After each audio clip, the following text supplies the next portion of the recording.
नमस्कार दोस्तों, मालानी क्लासेज में आपका स्वागत है। आज हम अध्ययन करेंगे जालोर दुर्ग के बारे में। जालोर का दुर्ग यानी कि जो जालोर का दुर्ग है ये सुवर्णगिरी दुर्ग या सुवर्णगढ़ दुर्ग भी कहलाता है।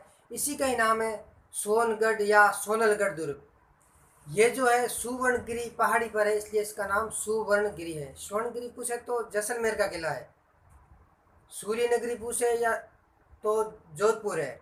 यह है सुवर्णगिरी दुर्ग, जालोर का दुर्ग। कनकाचल पर्वत पर स्थित होने के कारण इसका नाम है कनकाचल दुर्ग। इसका निर्माण करवाया गया, जिसके बारे में दो मत है। सभी इतिहासकार ये मानते हैं कि इसका जो निर्माण करवाया गया है जालोर दुर्ग का, वो 10वीं सदी में परमार शासक राजा धारावर्ष के द्वारा करवाया गया है।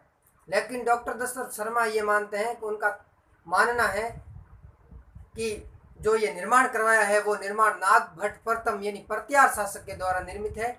जो निर्माण करवाया है वो नागभट्ट प्रथम प्रत्यार ने करवाया है। इसके अंदर एक सूर्य मंदिर है। सूर्य मंदिर है वो जालोर दुर्ग के ठीक सामने है, अंदर नहीं है, सामने है। तो जालोर दुर्ग के सामने ये मंदिर है। तो ये मंदिर है जालंधर नाथ की तपोभूमि है। जालंधर नाथ गुरु थे, वो नाथ संप्रदाय के थे। तो हम कह सकते हैं ये पीठ है, नाथ संप्रदाय की पीठ है। वहां पर क्या है, वहां पर एक मठ है, और जो मठ होता है, मठ है या शिवालय, शिवजी का आलय यानी शिवजी का घर होता है, उसे हम कहते हैं शिवालय। और जो मठ नाथों का, जो नाथों की पीठ होती है, उसे मठ कहते हैं। और इसके अंदर एक नटनी की छतरी भी है।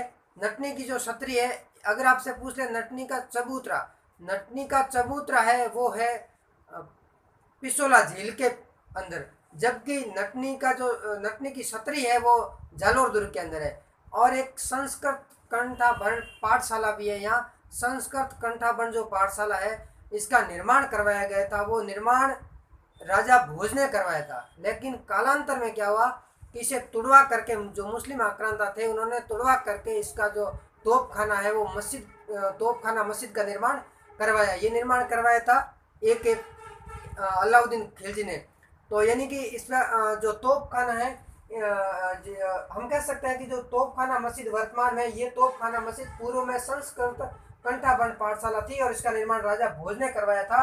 और कालांतर में से तुड़वा कर तोप खाना मस्जिद का निर्माण करवा दिया गया है। अब देखिएगा, आप इसका स्क्रीनशॉट लीजिए और हम आगे बढ़ते हैं।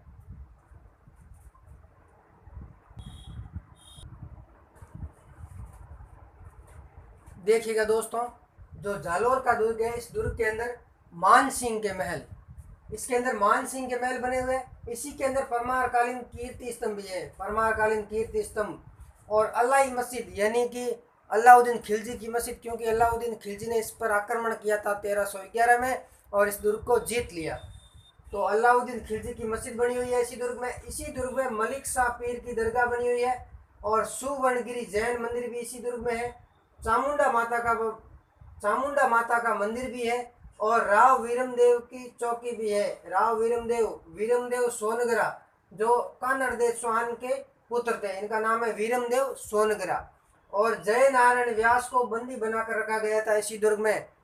यानी कि हमारे राजस्थान के जो मुख्यमंत्री बने थे जय नारायण व्यास जोधपुर के, तो उनको बंदी बना करके रखा गया था।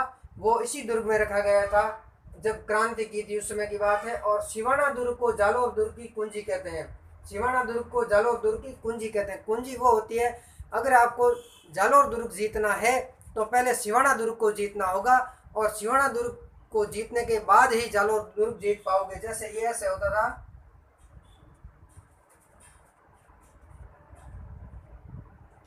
यानी कि एक छोटा सा दुर्ग, एक हम कह सकते हैं लघु दुर्ग, लघु चौकी भी कह सकते हैं।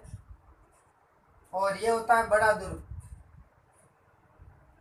तो ये तो है जालोर का दुर्ग, ये है लघु दुर्ग सिवाना का दुर्ग। अब ये रास्ते में पड़ता है। आपको अगर जालोर जाना है तो पहले यहाँ पर आना पड़ेगा, यहाँ से अनुमति लेनी पड़ेगी, फिर यहाँ पहुँच पाओगे। ये होता ये था कि पहले अगर कोई युद्ध वगैरह होता तो छोटी टुकड़ी यहाँ पर होती थी, सेना होती थी, तो वो युद्ध करते थे और सूचना भिजवा देते थे आगे दुर्ग में।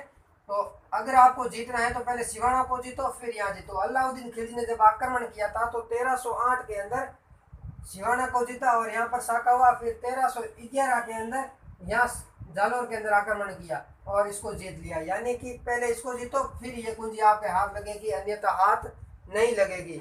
अब देखिएगा दोस्तों, 1311 में अलाउद्दीन खिलजी ने इस दुर्ग पर आक्रमण किया और इस दुर्ग का नाम यानी कि जालौर का नाम बदल करके रख दिया जलालाबाद, और सिवाना का नाम रखा था वो रखा था खैराबाद, चित्तौड़गढ़ का रखा था वो खिजराबाद।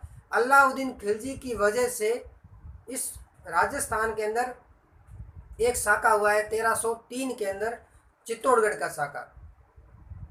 दूसरा एक शाखा हुआ है सिवाना के अंदर 1308 के अंदर। तीसरा शाखा हुआ है जो जालौर के अंदर हुआ है वो हुआ है 1311 के अंदर। यानी कि जो अलाउद्दीन खिलजी है इसके समय बहुत शाखे हुए हैं। रणथंभौर के दुर्ग में भी 1301 के अंदर शाखा हुआ था। ये सब अलाउद्दीन खिलजी की वजह से हुआ है। तो जो शाखा हुआ उस समय शासक थे वो कानरदेव चौहान थे। कानरदेव चौहान के नेतृत्व में हुआ था जालौर के दुर्ग में। तो हम अगली क्लास में अध्ययन करेंगे जो ये जो अलाउद्दीन खिलजी है इसकी वजह से कानरदेव और वीरमदेव सोनग्रा की जो बात है वो लव स्टोरी है, यानी कि प्रेम कहानी है। उस प्रेम कहानी यानी कि एक संगीत सहयोगिता है और नई संगीत इसकी जो पुत्री है अलाउद्दीन खिलजी की और उससे और वीरमदेव के बीच में जो प्रेम होता है उसके बारे में हम अगली क्लास में अध्ययन करेंगे। आज हमने जालौर दुर्ग के बारे में अध्ययन किया है। अगर आपको ये क्लास पसंद आई है तो मालानी क्लास को सब्सक्राइब करें, लाइक करें, शेयर करें और मालानी क्लास के प्रति अपना प्रेम बना करके रखें। फिर मिलते हैं अगली क्लास के साथ। तब तक के लिए नमस्कार, धन्यवाद।